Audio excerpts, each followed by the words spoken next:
Vous le savez tous, l'actualité ne cesse de parler de la fameuse crise immobilière. Nous nous sommes donc rendus dans quelques stands afin de mesurer la température dans le monde des professionnels.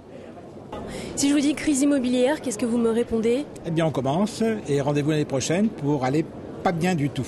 Il faut peut-être justement prendre un contre-courant et acheter au moment où l'immobilier est en train de baisser et les taux de crédit également sont stabilisés ou sont plus ou moins en train de baisser. Donc il peut y avoir des opportunités à saisir dans un contexte de crise, dans un contexte qui certes est difficile. On n'en est pas en France au stade des subprimes qu'on a connus aux États-Unis, etc. On n'en est pas au stade espagnol où 40 000 agents sont fermés sur 80 000. On en est à un début de crise qui est lié très étroitement à la crise financière.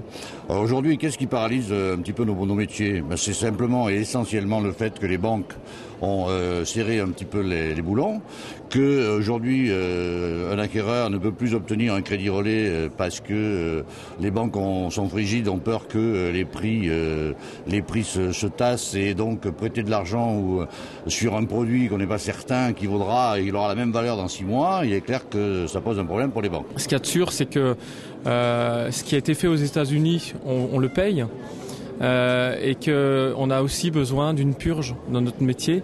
Je dis une purge parce que quand on regarde les revenus des ménages moyens dans le 93, ça permet pas aujourd'hui d'acheter une maison de 3 chambres à 400 000 euros ou à 350 000 euros. Nous, on ne veut pas parler de crise parce qu'on pense que le terme est un petit peu fort. Juste un nouveau comportement des acheteurs qui préfèrent attendre que les prix baissent.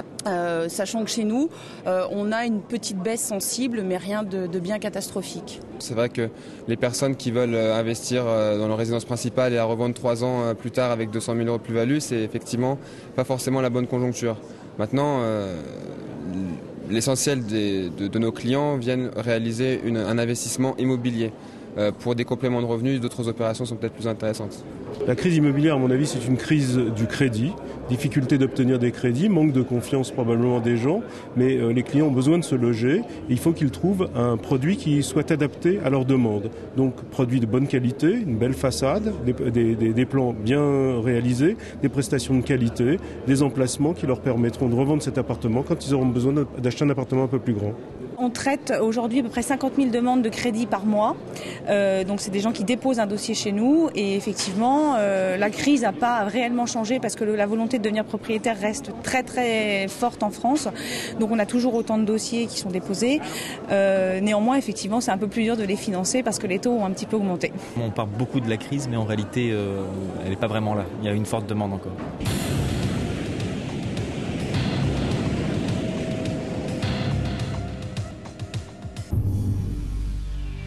Achetezlouer.fr, Internet au service de l'immobilier.